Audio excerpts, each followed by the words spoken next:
আমরা যেন সেই নিয়মকে ফলো করার চেষ্টা করি। আল্লাহ রাব্বুল আলামিন আমাদেরকে তৌফিক দান করুন, আমিন। সম্মানিত ভাই সকল, দারসুল কোরআন, তাফসীরুল কোরআন এর কিছু নিয়মাবলী রয়েছে, যেগুলো আপনি তাফসীর ইবনে কাসীরের শুরুতে মুকদ্দমায় ভূমিকায় পেয়ে যাবেন। কোরআনের তাফসীর কিভাবে করতে হয় নীতিমালাগুলো সেখানে উল্লেখ করে দিয়েছেন। প্রথমত, কোরআনের তাফসীর কোরআন দিয়ে হবে, অর্থাৎ আল্লাহ রাব্বুল আলামিন কোনো জায়গায় একটু অস্পষ্ট, একটু সংক্ষিপ্ত আলোচনা করেছেন, আবার কোনো সূরাতে বা অপর কোনো আয়াতে এটাকে আবার একটু বিশদভাবে উল্লেখ করেছেন। তাহলে যেখানে একটু সংক্ষিপ্ত, যেখানে একটু অস্পষ্ট মনে হচ্ছে, সেই আয়াতের, সেই সূরাগুলোর অনুবাদ আমরা তাফসীরটা করব কোরআনের আরেক আয়াত এবং সূরার সহযোগিতা নিয়ে। এটা হচ্ছে প্রথম পর্ব, প্রথম ধাপ। যদি আপনি তা না পান, তাহলে দ্বিতীয় স্তরে নেমে আসতে হবে। সেটা হলো যে যার উপরে এই কোরআনটা নাজিল হয়েছে, তথা নবী মুহাম্মদ সাল্লাল্লাহু আলাইহি ওয়াসাল্লাম, তিনি কি ব্যাখ্যা দিয়েছেন, আমরা সেই ব্যাখ্যা দিয়ে আয়াতটা বোঝার চেষ্টা করব। এতেও যদি আমরা সফল হতে না পারি, তাহলে তৃতীয় ধাপে নেমে আসব। সেটা হচ্ছে যে সাহাবাগণ যারা কোরআন নাজিলের প্রেক্ষাপট অবলোকন করেছেন, উপস্থিত ছিলেন, তারা এই আয়াতে তাফসীর ব্যাখ্যা কি দিয়েছেন, আমরা সেটা দিয়ে আয়াতটা বোঝার চেষ্টা করব।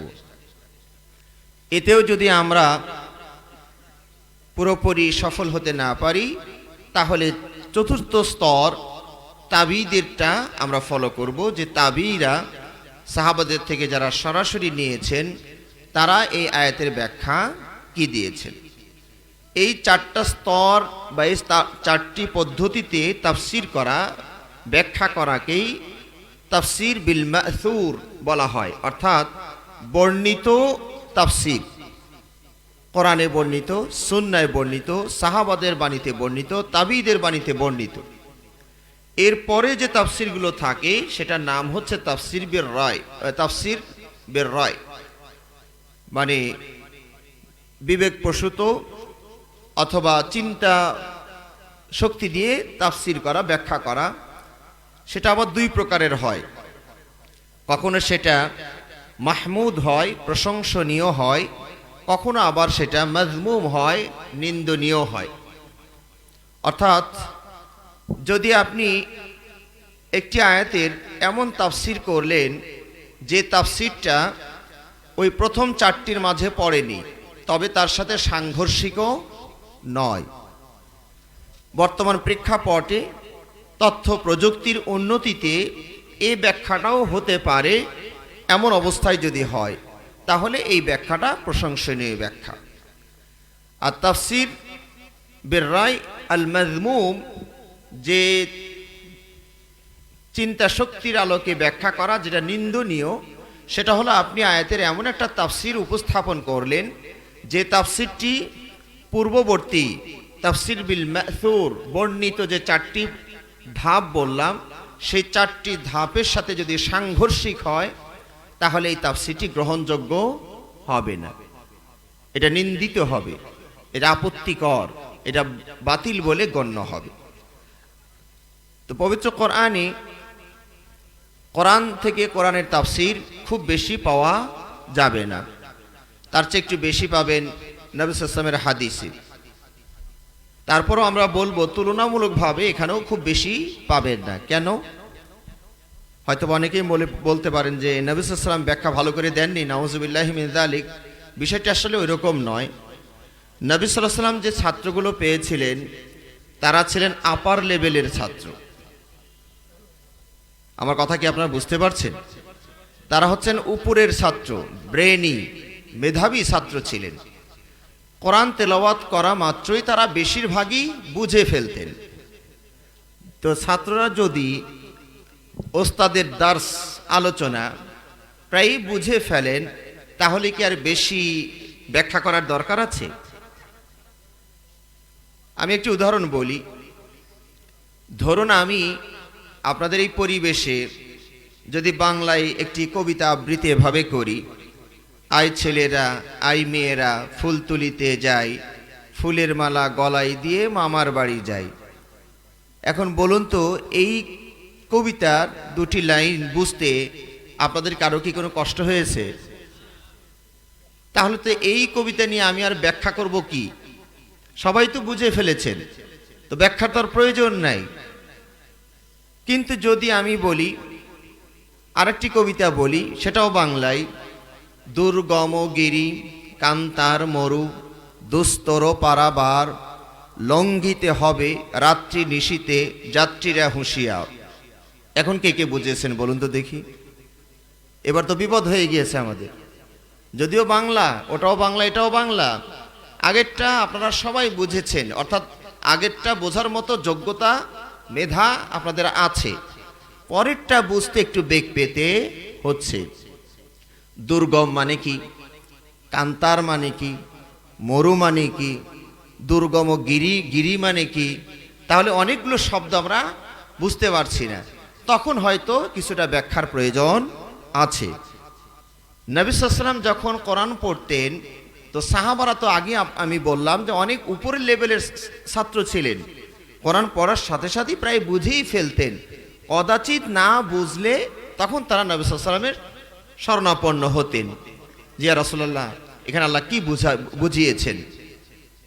যেমন আল্লাহ নবী সাল্লাল্লাহু আলাইহি সাল্লাম একটি আয়াতে তাফসীর করছেন যে তুরহিবুনা বিহি আদুওয়াল্লাহ ওয়া আইদ্দু লাহুম মাসতাতা'তুম মিন কুওয়া, তোমরা শত্রুদের মোকাবেলায় শক্তি অর্জন করো। এই শক্তি মানে কি?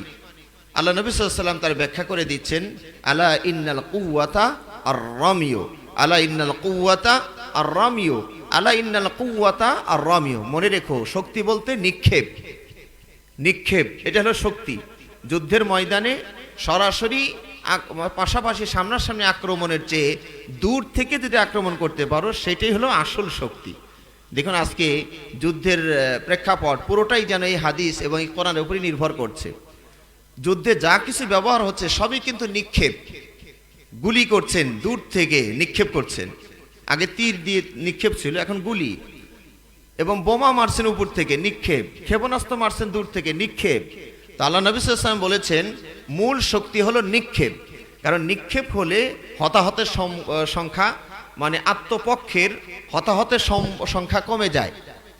যেমন সাগরে পার থেকে ক্ষেপণাস্ত্র মারছে হাজার হাজার কিলোমিটার দূরে, শত শত কিলোমিটার দূরে, তো এই ওদেরকে আবার আমাদেরকে মারা কঠিন হয়ে যাবে। আমার কথা কি বুঝতে পেরেছেন? তাহলে মূল শক্তিটা হচ্ছে কি নিক্ষেপ। তো নবী সাল্লাল্লাহু আলাইহি ওয়াসাল্লাম এভাবে তাফসীর করে দিলেন। আল্লাহ রাব্বুল আলামিন যখন কোরআনে বললেন আল্লাযীনা আমানু ওয়া লাম ইয়ালবিসু ঈমানাহুম বিযুলমিন, যারা ঈমান এনেছে এবং তাদের ঈমানের সাথে জুলুমের মিশ্রণ ঘটায়নি, তাদের জন্য নিরাপত্তা, তারাই হচ্ছে সফল কাম। সাহাবারা বলছেন, ইয়া রাসূলুল্লাহ, আল্লাহ তো এখানে জুলুমের কথা বলছেন, যারা ঈমান এনেছে এবং সৎকর্ম করেছে তাদের জন্যই একমাত্র নিরাপত্তা, তারাই হচ্ছেন হেদায়েত প্রাপ্ত। তো আমাদের কে এমন আছে যে আমরা জুলুম করি না? কারণ জুলুম তো বিভিন্ন পর্যায়ে আছে। আল্লাহর হক আমরা যদি যথাযথভাবে বাস্তবায়ন না করি, তাহলে আল্লাহর হকের ক্ষেত্রে আমরা জুলুম করলাম। মানুষ হাক্কুল ইবাদ, মানুষের হকের ব্যাপারেও আমরা জুলুম করি, যথাযথভাবে আদায় করি না। এমন কি মাঝে মাঝে নিজের উপরেও তো আমরা জুলুম করি। তা আল্লাহ বলছেন জুলুম মুক্ত ঈমান হতে হবে। আল্লাযীনা আমানু ওয়া লাম ইয়ালবিসু ঈমানাহুম বিযুলমিন, যারা ঈমান এনেছে এবং জুলুমের সাথে ঈমান এনেছে এবং জুলুমের সাথে ঈমানের সাথে জুলুমকে মিশ্রণ ঘটায়নি, তারাই সফল, তারাই নিরাপদ। তা আমাদের কে আছে যে আমরা জুলুম করিনি? হয়তো আল্লাহর হকের ব্যাপারে জুলুম করেছি, বান্দার হকের ব্যাপারে জুলুম করেছি, অথবা সর্বশেষ নিজের উপরেও কিছু না কিছু জুলুম আমরা করেছি, করে থাকি। তাহলে তো আমাদের নিরাপত্তা হচ্ছে না, আমরা তো হেদায়েত পাচ্ছি না। আল্লাহ নবী সাল্লাল্লাহু আলাইহি ওয়াসাল্লাম বললেন, না না, তোমরা যেটা বুঝেছো ওটা নয়। তোমরা কি আবদে সালেহ, মানে লোকমান হাকিমের কথা বলছেন, যে লোকমান হাকিম আবদে সালেহ নেক বান্দা, এই জুলুম বলতে কি বুঝিয়েছেন সেটা কি তোমরা খেয়াল করো না? আল্লাহ সূরা লোকমান, আল্লাহ রাব্বুল আলামিন এখানে সূরা লোকমানে মানে লোকমান হাকিম তিনি এখানে জুলুম দ্বারা কি বুঝিয়েছেন? শিরক কি বুঝিয়েছেন? ইন্না শিরকা লাযুলমুন আযীম, ইন্না শিরকা লাযুলমুন আযীম। তাহলে এখানে জুলুম বলতে শিরককে বোঝানো হয়েছে, অর্থাৎ যারা ঈমান এনেছে এবং জুলুম করেনি, অর্থাৎ শিরিক করেনি, এটাও জুলুম। কিন্তু জুলুমের একটা উপর লেভেলের শব্দ এখানে মানে বোঝানো হয়েছে, সবগুলো জুলুম এখানে বোঝানো হয়নি। তাহলে দেখুন, সাহাবারা যদি কোনো আয়াত বুঝতে কষ্ট হয়ে যেত তাহলে নবী সাল্লাল্লাহু আলাইহি ওয়াসাল্লামের কাছ থেকে সেটা বুঝে নিতেন। এই জন্য আমরা বলছি যে নবী সাল্লাল্লাহু আলাইহি ওয়াসাল্লাম থেকে তাফসির খুব একটা বেশি করার প্রয়োজন হয়নি, যেহেতু সাহাবারা বেশিরভাগই বুঝে ফেলতেন। এর পরের স্তর যেটা ছিল সাহাবাদের স্তর, যেহেতু তাবিরা ভিন্ন ভাষী, অনেক অন্যান্য ভাষার তাবিও ছিলেন, তারা বেশিরভাগই বুঝতে পারতেন না। তখন সাহাবাদেরকে জিজ্ঞেস করতেন, এটা মানে কি, এটা তাফসির কি। এই জন্য দেখা যায় যে সাহাবাদের তাফসির সবচেয়ে বেশি পাবেন, সাহাবাদের তাফসির বেশি। কেন? তারা যে ছাত্ররা পেলেন সেই ছাত্রগুলোর মাঝে আরবি ছাত্র আছেন, অ্যারাবিক আরবি ভাষীও আছেন, ভিন্ন ভাষীও আছেন। এখানে আরো বেশি তাফসির সাহাবাদের থেকে পাওয়া যাবে, এর চেয়েও বেশি পাবেন তাবিদের থেকে, কারণ তারা আরো দুর্বল ছাত্র পেয়ে গেলেন। তাবিদের যারা ছাত্র তারা আরো বেশি দুর্বল আগের তুলনায়, আর কি আগের তুলনায়। এই জন্য ব্যাখ্যাটা বেশি দেওয়ার প্রয়োজন হয়েছে। আশা করি আমার এই সংক্ষিপ্ত ভূমিকা আপনারা বুঝতে পেরেছেন। এ পর্বে আমরা সূরাটির ব্যাখ্যা এবং তাফসির শুরু করছি। আল্লাহ রাব্বুল আলামিন সূরাতুল গাশিয়ার শুরু আয়াতে বলছেন, হাল আতাকা হাদিসুল গাশিয়া, আপনার কাছে কি আচ্ছন্নকারীর সংবাদ পৌঁছেছে।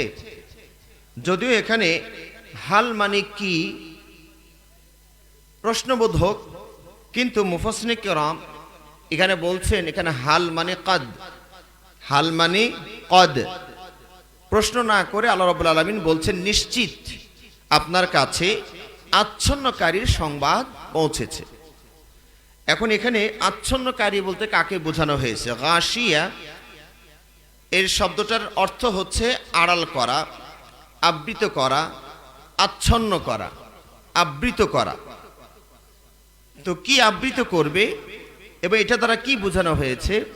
এই গাশিয়া দ্বারা কিয়ামতকে বোঝানো হয়েছে, অর্থাৎ কিয়ামতের ভয়াবহ অবস্থা যখন শুরু হবে তখন মানুষ দিক বেদিক হারিয়ে ফেলবে, কোথায় কি করতে হবে কিং কর্তব্য বিমূঢ় হয়ে যাবে, অর্থাৎ ব্রেন ঠিকভাবে কাজ করবে না।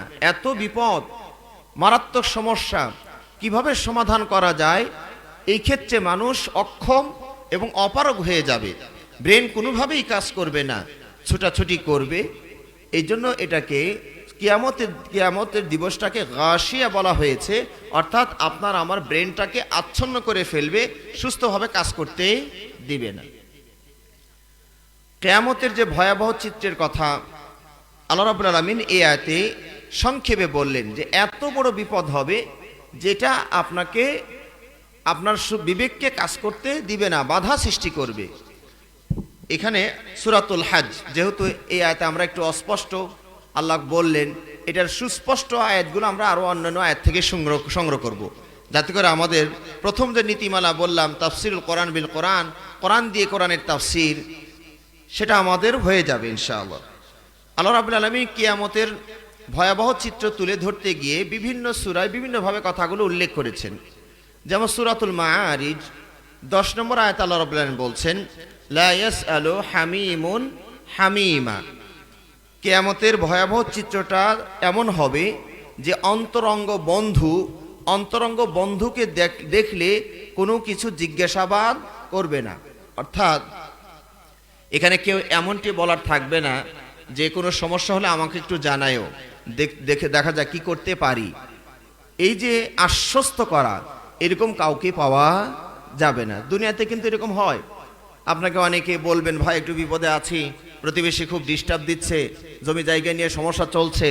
কাউকে বললেন, মেম্বার চেয়ারম্যান সাহেব বা প্রভাবশালী কাউকে বললেন, তিনি আপনাকে আশ্বস্ত করলেন, কে কি করে না করে আমাকে একটু জানেও, দেখতে পারি কার ক্ষমতা কতটুকু, আর আমি কি করতে পারি, একটু হলো আশ্বস্ত করার মতো কাউকে পাবেন। কিন্তু কিয়ামতের অবস্থাটা এমন হবে, সেখানে প্রভাবশালী কাউকে আপনি পাবেন না। সবাই নাফসি নাফসি, নিজের জীবন নিয়ে সবাই ব্যস্ত। এখানে কেউ কাউকে জিজ্ঞেস করবে না, ভাই তোমাকে চিন্তিত দেখছি কেন, কি হয়েছে, কি তোমার এত টেনশনের কি আছে।